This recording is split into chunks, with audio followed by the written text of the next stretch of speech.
A pleasure to see you as always. Thank you for answering my summons. Quite frankly, I could think of no one more qualified to... but we're getting ahead of ourselves. Allow me to explain. Not long ago, the Moogle Kuplo Kop visited the Adder's Nest to request an audience with the Elder Seedseer. He spoke of an imminent threat to all Moogle kind, one which would imperil the entire Twelveswood if left unchecked. You proved an able ambassador to the Sylphs, and we would have you reprise your role in the dealings with the Moogles. The rest you should hear from Kuplo Kop himself. He awaits you with the Elder Seedseer at the Lotus stand.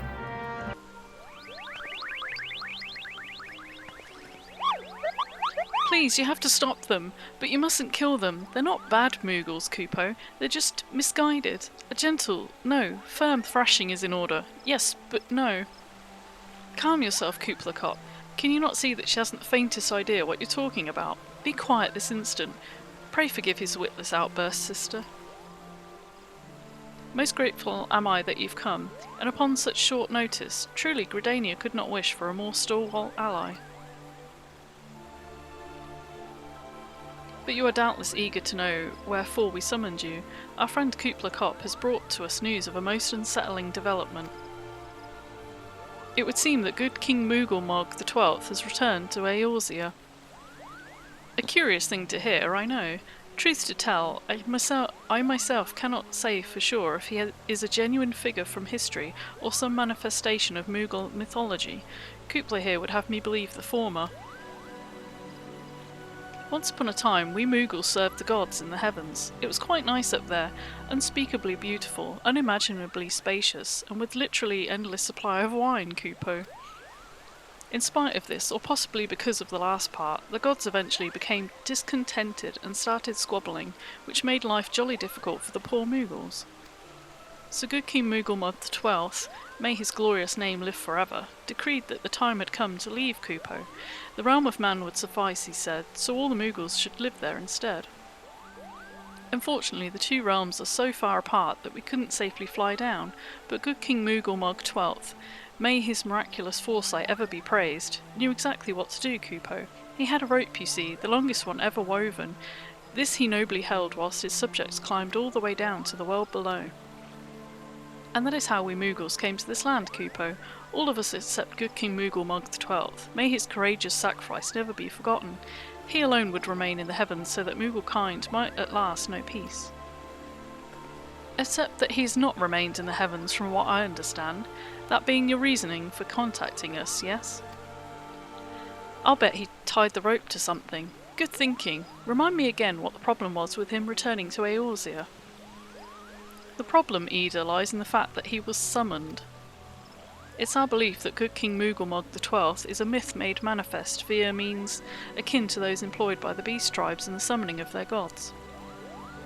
Wait, you're saying a handful of Moogles with a boatload of crystals wished really, really hard and he just sort of appeared? Would that even work? What I cannot fathom is why they would even try. With Garuda humbled and the ultimate weapon destroyed, what new threat would have prompted them to such a drastic measure? Might that not in itself be the answer? Twice in the last half-decade, Eorzea has been brought into the very brink of destruction, only to be spared at the last by the heroics of a chosen few. To you who braved those tempests and survived by virtue of your own strength, this latest period of peace will doubtless seem a welcome respite. But to those who had not the power to defend themselves, who were spared only by another's grace, this is merely the calm before the storm. I think the Moggles Guard are afraid of what tomorrow will bring, and that things may not end so well as they did yesterday. That fear has driven them to call upon a greater power, one they believe can be relied upon to protect their loved ones and their homes come what may. I assure you, the Moggles Guard only want to protect the forest from outsiders, but ever since the return of good King Moogle Mog the 12th, may his boundless grace fill our hearts with love, they've started to get a little carried away, Kupo, verging on a lot, in fact. Like the Sylphs who summoned Ramu, you mean? We cannot discount the possibility that this entity is influencing the Moogles in a manner similar to that of a primal. We share the same concern. Whoever or whatever the king may be, it's our belief that he poses a threat not only to Moogle kind, but to Gridania as a whole. Thus do we beseech you. Confront good King Moogle Mog XII and drive him from our midst.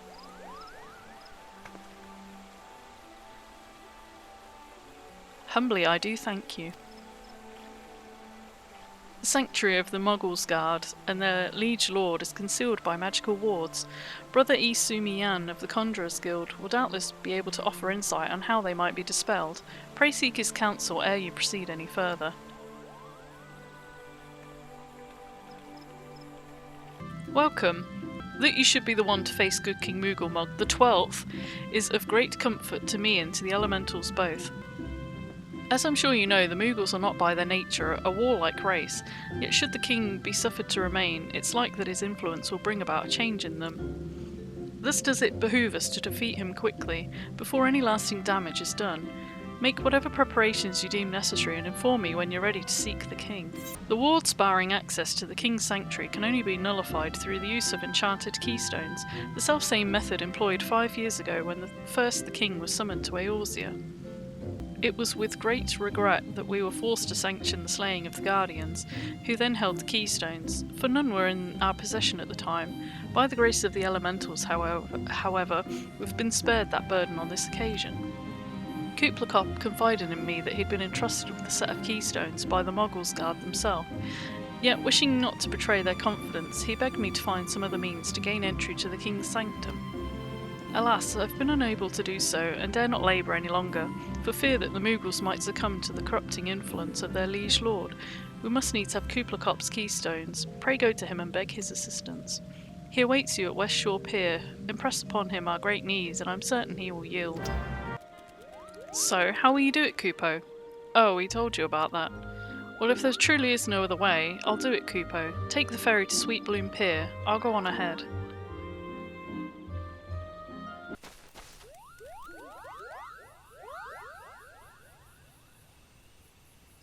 Don't you dare lie to me, Kupo. I know what you're planning, and I won't allow it. Open your eyes, Kupo. The king will never be satisfied, no matter how many crystals you bring him.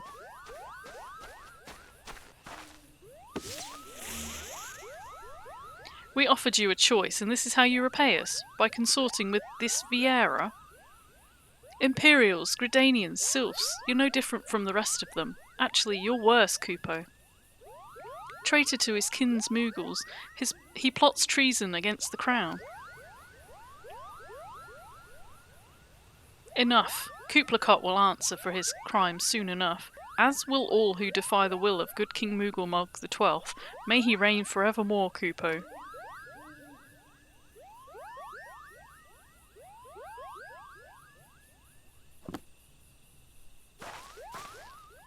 The king is planning to purge the Twelveswood of his enemies, Kupo. We've got to stop him before it's too late.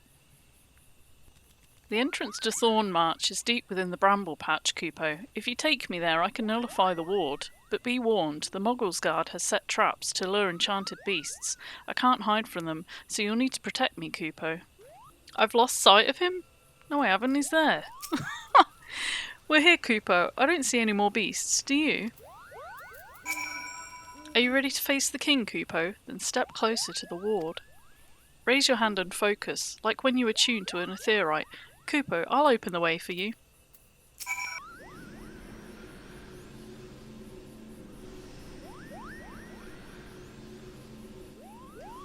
The rest is up to you, Kupo. Now go and teach those foolish Moogles a lesson, and send the king back whence he came.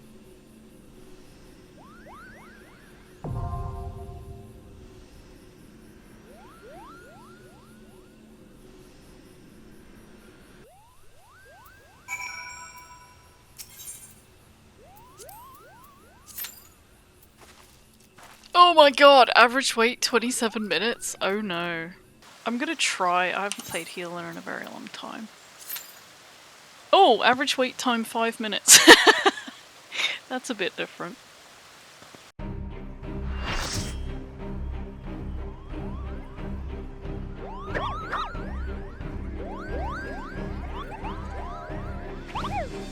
So many Moogles. No, 'cause you're a healer, look away.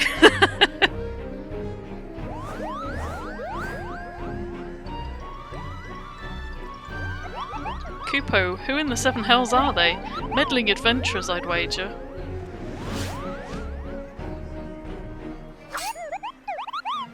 Moggle's Guard, to arms! Defend the king, Kupo!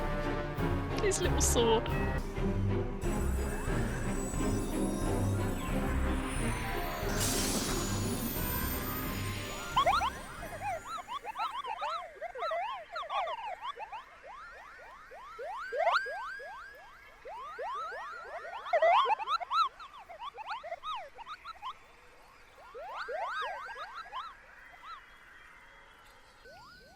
That's way quicker than waiting on Summoner. You did it, Kupo, you did it! Good King Moogle Mog 12th, may his mighty soul rest in peace, is no more.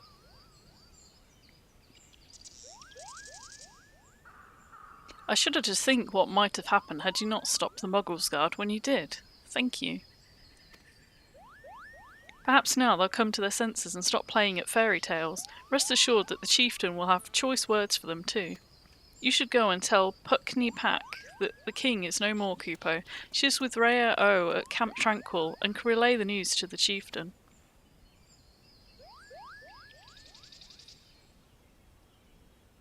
Do I dare believe my ears? Good King Moogle Mog 12th, may his magnificent virtue serve as an example to us all, has fallen.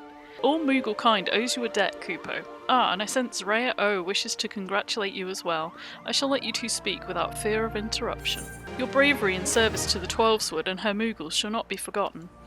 My sister will doubtless wish to hear the tale of this great victory from the mouth of the woman responsible.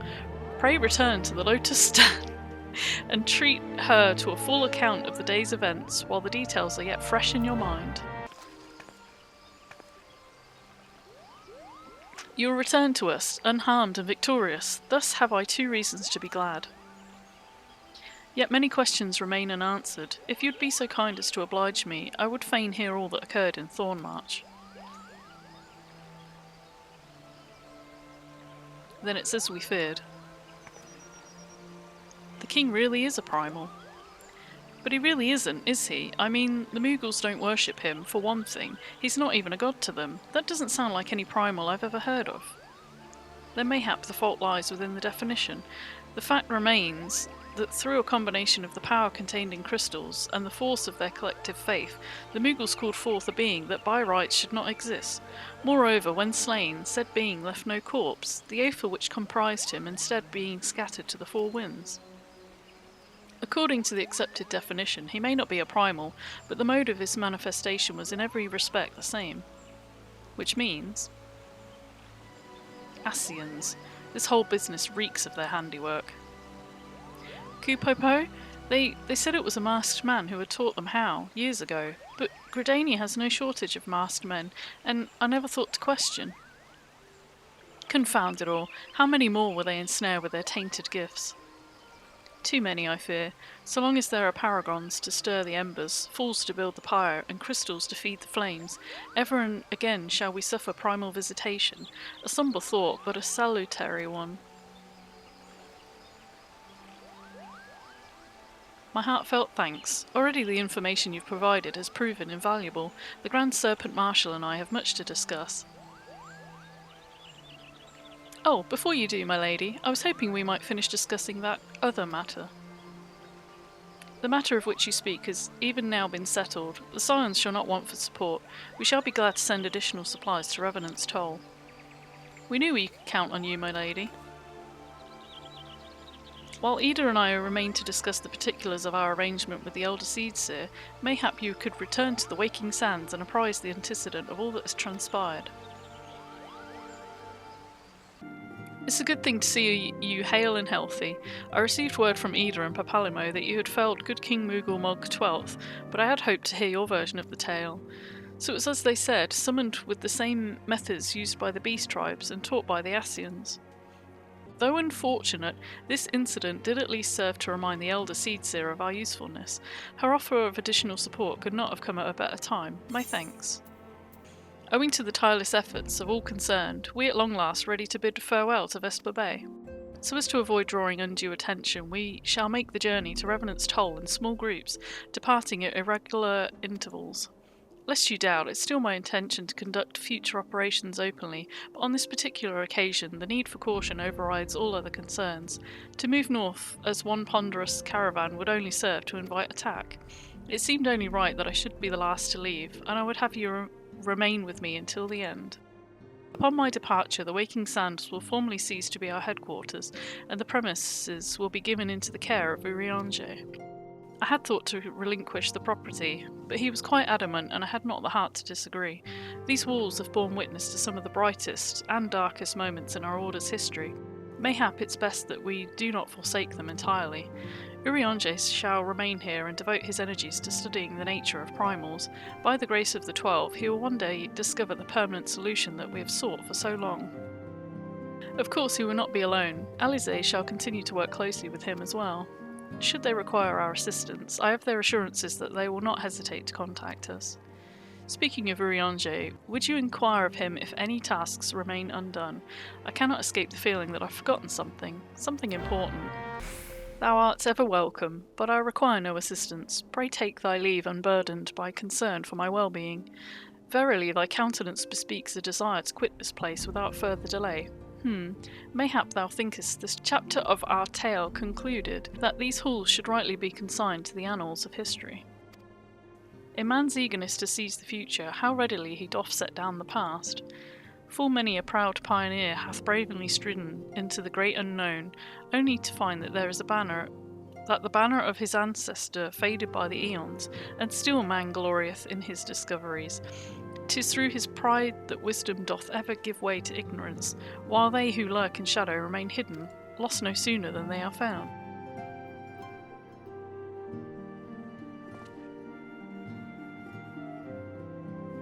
Be not offended. Thy conduct hath ever been beyond reproach. Despite thy surpassing strength and all thy many victories, thou hast never been so convinced of thine own greatness as to imagine thyself above the failings of thy forebears. Mayhap it is the echo which hath opened thine eyes to the lessons of history. Would that the same could be said of...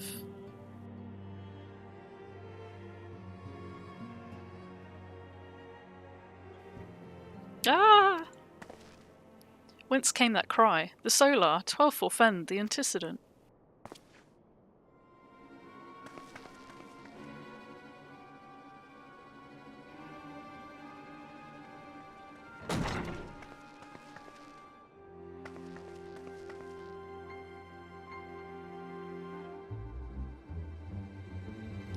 You must...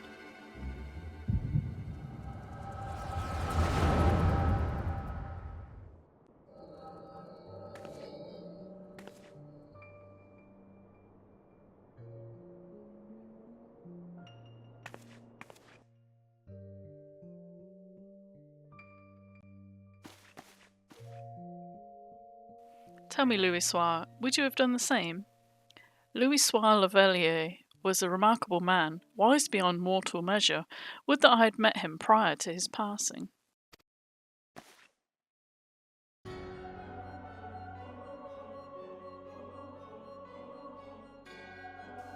An Ascian, here? How? How readily you see. You're indeed gifted, antecedent. But you're not like the others. Your robes. Gifted, but ignorant, yet I shall not judge you harshly. The fault lies with your forebears. It's been millennia. Mine are the robes of an emissary. Unlike he who came before, I have no quarrel with you. He who... You speak of La Habrea. La Habrea is a warrior. He fought. He fell. He may yet learn from his mistakes. Then he's still... Come, I only confirm that which you already knew. There's no cessation, no oblivion, only expulsion. You, what are...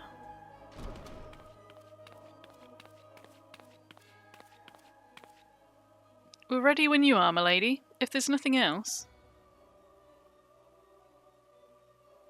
Is something the matter?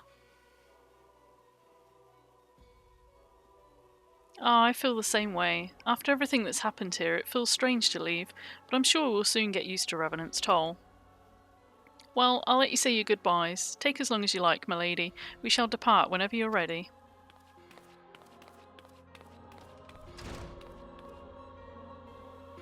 It's only to be expected. She lacks the gift and the knowledge both. To her, we are indistinct.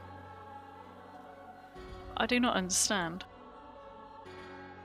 Shadowless, fleshless, formless, what truth there is in each tale is diluted by time and telling.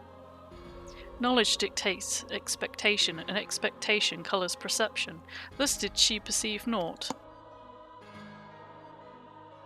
So it is with all but a chosen few. Even you, when young, could not yet see with eyes unclouded. You know nothing about me, nothing. The gift grants you clarity, it grants you focus. With it you may in time come to see us as we are, rather than this crude approximation. Lahabrea did not think so highly of the echo. Lahabrea is wrong about a great many things. The echo is indeed a gift, albeit one you have yet to master. And if we did? There would be no strife between our peoples, for we would be of one mind. I leave as I came, in peace, antecedent. May we meet again as friends. Wait, stay where you are.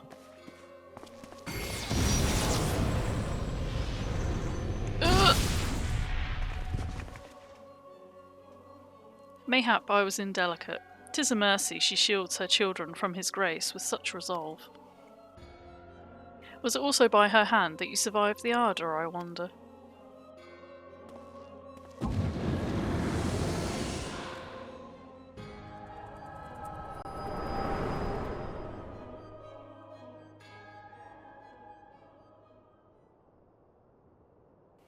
I take it there is no need to explain.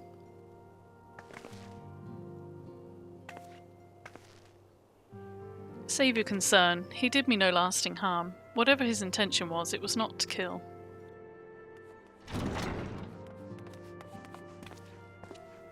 I heard a cry. What happened? Are you alright? You look faint. Do you need to lie down? I could fetch you a flask of my special tonic. Iriange, send word to the students of Valdesian. Tell them to scour the archives, the forbidden tomes in particular. If there is any reference to an Ascian robed in white, however oblique, I would know of it. An Ascian, my lady? Was that what gave you cause to cry out? I did but moments ago glimpse a figure clad in white set forth from the waking sands, yet Ascians are wont to employ teleportation magics. Why would one be so brazen? I know not and care not. Find him. Turn every stone in Vesper Bay if you have to. Pray attend me, Tataru.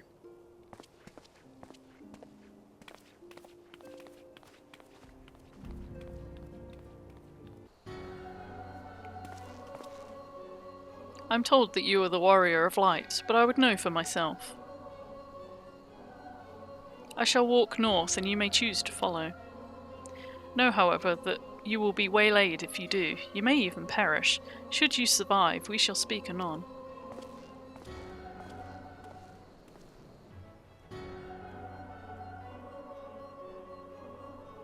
Remarkable, truly remarkable. I thank you for granting me this indulgence. None save she who bested Lahabrea could endure such an examination. Have the laws of man grown so twisted in my absence that it's now permitted to lay hands upon an emissary? You bore witness to my audience with the antecedent, did you not? Then you know I acted only in self-defence. I realise the same cannot be said of Lahabrea. Even amongst his brethren he is considered unique. Nevertheless, I cannot wholly condemn his misdeeds, for through them we discovered you, one so strong in the gift that she could cast us out.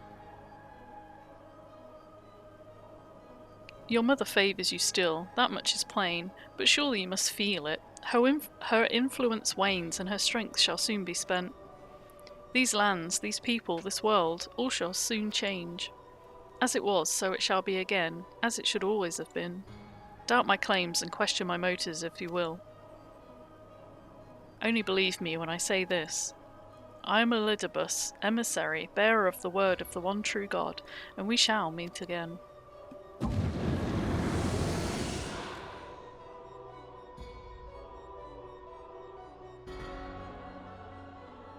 Thank the gods you've returned. After you left, I began to worry that I might have sent you to your doom. I take it our visitor proved elusive. Beg pardon, he was waiting for you. What did you do? What did he say? As it was, so it shall be again. Of when does he speak, and of what exactly? The words of this Elidibus portend much but reveal nothing, save perhaps a measure of disdain for La Hebrea. I had hoped for answers, but it seems I shall have to be content with a wealth of additional questions. Let us set aside the matter of this Ascian until, after we've completed our move to the Rising Stones. There is but one final favour I would ask of you before I depart. I believe I mentioned before that my father was a member of the Alamegan resistance. The truth, however, is more complicated than that. As far as the Empire knew, he was their spy. He maintained the deception for nigh on half a decade, furnishing the resistance with vital imperial secrets while feeding his paymasters subtly conceived information. When he died some 15 years ago, my father left behind his journal, which I've closely guarded ever since. It contains every shred of information he and his agents could steal on what they believed to be the single greatest threat to Eorzea, the Primals. Its wisdom has guided me through the years, though there is much within I still don't understand. It's my hope that Urianger will fare better. Tell him to treat it with care. It's all I have left of my father. I thought thee departed. To what end dost thou linger? The father's final bequest, the daughter's lifelong labour. It's no small thing to surrender such a cherished memento. Well can I imagine the antecedent's pain. Upon mine honour, I swear to spare no effort in the study of these materials, lest my lady's sacrifice be in vain.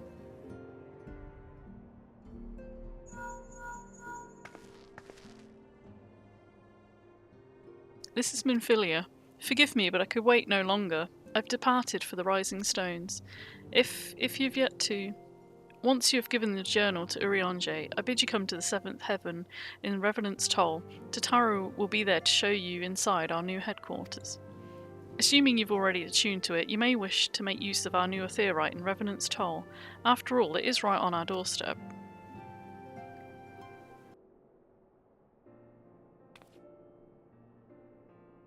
Ah, you're here. Good, good. We were all wondering when you'd show up.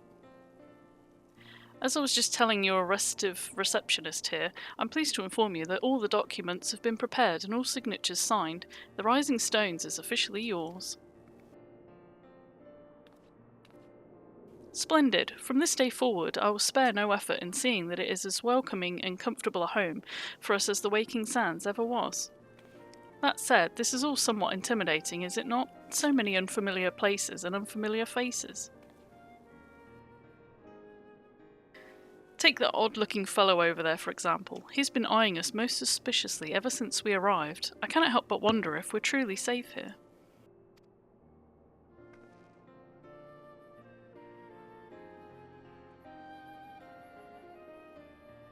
Ah, that man. I can't say I've spoken to him myself, but rumour has it he's come to hunt for ancient treasures in the Crystal Tower. You've seen the structure I speak of, no? It'd be hard to miss it. That massive pillar of shining crystal that looms high over the land just to the southeast of here. If the tales are to be believed, it's a remnant of some ancient civilization. The details remain a mystery, and that's no doubt why it's drawn adventurers and scholars from all over looking to unearth its secrets. The man over there is no exception, and if my instincts are true, he knows more than most. If you're curious about the tower yourself, you could do worse than talk to him and see what he knows. Why, if I weren't otherwise occupied with my duties here, I'd have half a mind to join you. I mean, just look at it. I can scarce begin to imagine what wonders lie inside. Why, that's wonderful to hear. Rest assured that this receptionist will work just as hard to see that our efforts do not skip a beat despite the relocation. And with that, I do believe it's time you officially announced your presence to everyone inside. The antecedent and the others will surely be overjoyed to see you.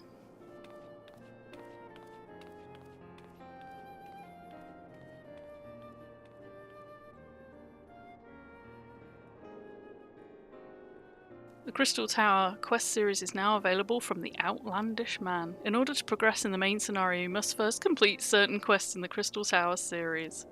Oh no. While you're granted a respite from your duties as a Scion, use your time to probe the depths of the Crystal Tower and see what ancient secrets may be gleaned. It's gonna force me to do Crystal Tower!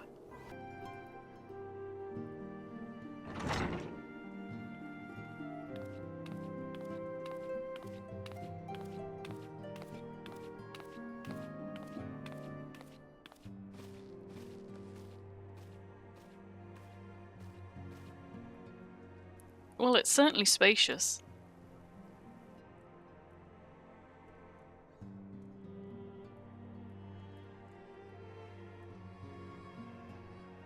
I'm the tallest one here.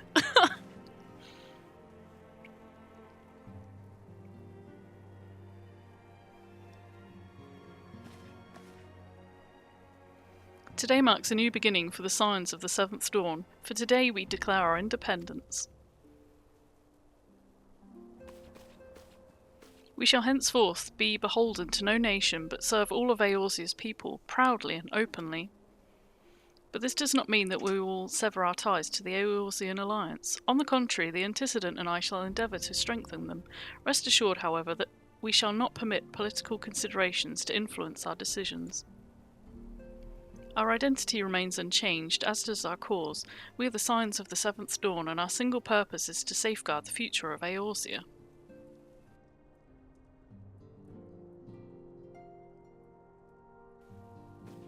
For Eorzea.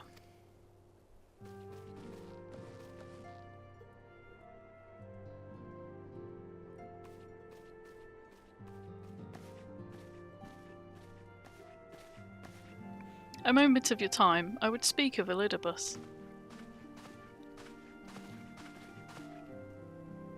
Pardon the intrusion, my lady, but the matter which bringeth me will admit no delay. Mine every attempt to contact the students of Baldessian hath been met with silence. No one will respond. How odd. Allow me to try.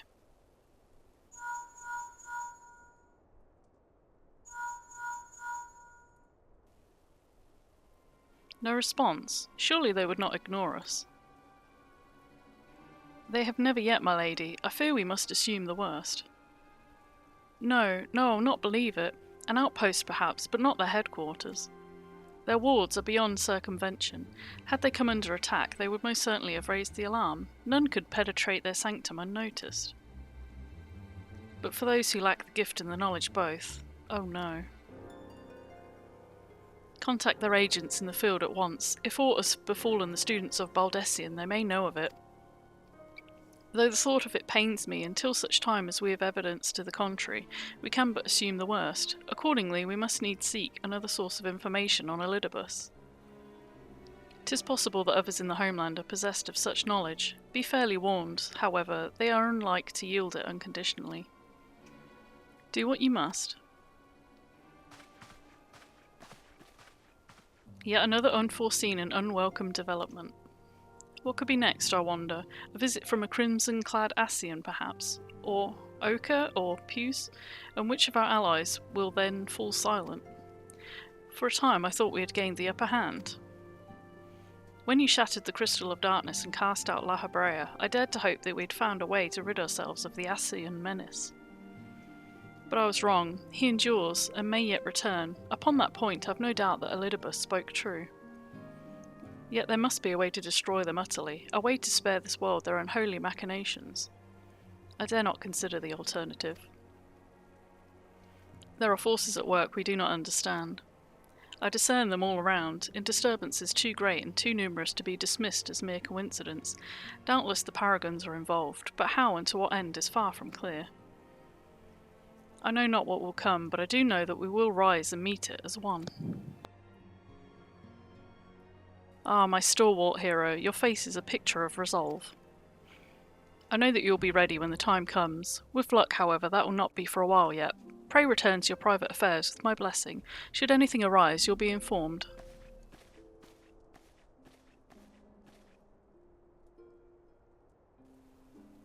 Kryl, where are you?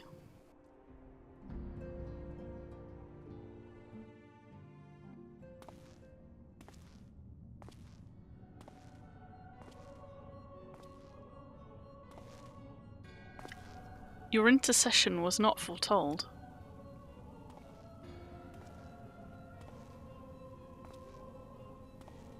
You object? We question. Our plans are in motion, your intentions are unclear. They survived the Seventh Ardor and are stronger now in the gift. Does that not intrigue you?